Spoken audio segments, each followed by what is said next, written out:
Hello guys, അപ്പോൾ അങ്ങനെ ഇന്ന് ഓണം എത്തിയേട്ടാ. അപ്പോൾ ഇന്ന് തിരുവോണമാണ്. അപ്പോൾ രാവിലെ തന്നെ ഞാൻ ഇതൊക്കെ കുളിച്ച് നല്ല പട്ടുപാടൊക്കെ ഇട്ടിട്ടാണ് കേട്ടോ ഇന്ന് പൂടാൻ സ്റ്റാർട്ട് ചെയ്തിട്ടുള്ളത്. ഇന്നലെ ഞാൻ ഓൾറെഡി കുറച്ച് പൂവൊക്കെ ഒന്ന് സെറ്റ് ചെയ്ത് വെച്ചിട്ടുണ്ടായിരുന്നു. മല്ലികയും യെല്ലോ മല്ലികയും മറ്റേ ഓറഞ്ച് മല്ലികയൊക്കെ ഒന്ന് സെറ്റ് ചെയ്ത് വെച്ചിട്ടുണ്ടായിരുന്നു. ബാക്കിയുള്ള പൂക്കളൊക്കെ ഇതാണ് കേട്ടോ. അങ്ങനെ വേഗം തന്നെ ഇടാൻ വേണ്ടി സ്റ്റാർട്ട് ചെയ്യലാണ് കേട്ടോ. കുറച്ചുകൂടി ഒന്ന് കട്ട് ചെയ്ത് വെക്കേണ്ടത്. അപ്പോൾ അതൊക്കെ ഞാൻ ഒന്ന് സെറ്റ് ചെയ്ത് കട്ട് ചെയ്ത് വെക്കലാണ്. അതിനുശേഷം ഇതായിട്ടന്മാരൊക്കെ ഒന്ന് നമുക്ക് കളം വരച്ച് നമ്മൾ മൂന്നാളും കൂടിയിട്ടാണ് കേട്ടോ പൂവൊക്കെ ഇടുന്നത്. അപ്പോൾ അവരിതാ കളമൊക്കെ സെറ്റാക്കി വരച്ചിരുന്നുണ്ട്. എനിക്കെന്തായാലും ഇന്ന് കുറച്ച് വലുതായിട്ട് പൂവൊക്കെ ഇടണം എന്നൊരു ആഗ്രഹമുള്ളതുകൊണ്ട് ഇതാ വലുതായിട്ട് തന്നെ ഇന്ന് കളമൊക്കെ വരക്കുന്നുണ്ട് രണ്ടാളും കൂടിയിട്ട്.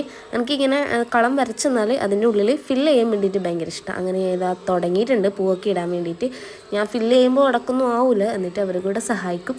അങ്ങനെ നമ്മൾ മൂന്നാളും കൂടിയിട്ടാണ് കേട്ടോ ഇന്ന് പൂവൊക്കെ ഇടുന്നത്. അങ്ങനെ ഈ വർഷത്തെ ഓണം കൂടി നമ്മളിങ്ങനെ ആഘോഷിക്കലാണ് കേട്ടോ. അപ്പോൾ പൂവൊക്കെ ഓൾറെഡി ഇതേവരെ സെറ്റ് ചെയ്ത് വന്നിട്ടുണ്ട്. അപ്പോൾ ഇനി എല്ലാം ഒന്ന് സെറ്റ് ചെയ്ത് വരണം കേട്ടോ.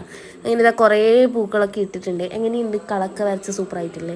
പിന്നെ ഇനി എന്ത് ചെയ്യണം എന്ന് എനിക്കൊന്നും തിരിയുന്നില്ല. പിന്നെ അവരെ കയ്യിൽ ഞാനങ്ങ് കൊടുത്തിട്ട് ഞാനിങ്ങനെ വെറുതെ അവരിടുമ്പം അവരെ കൂടെ അങ്ങനെ ഏകദേശം ഒന്ന് പൂവൊക്കെ ഒന്ന് ഫില്ല് ചെയ്ത് വരുന്നുണ്ട്. ഇതൊന്ന് ഫില്ല് ചെയ്തിട്ട് ഫുള്ളായിട്ട് കാണേണ്ട എക്സൈറ്റ്മെൻറ്റിലാണ് ഞാൻ നിൽക്കുന്നത്.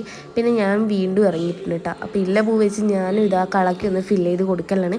ഫൈനലി നമ്മളെ പൂവൊക്കെ ഇട്ട് കഴിഞ്ഞിട്ടുണ്ട്. അപ്പോൾ പൂവൊക്കെ എങ്ങനെയുണ്ടെന്ന് കമൻറ്റ് ചെയ്യാം കേട്ടോ. അപ്പോൾ ഇന്നത്തെ വീഡിയോ ഇത്രയേ ഉള്ളൂ. അപ്പോൾ എല്ലാവർക്കും ഹാപ്പി ഓണം.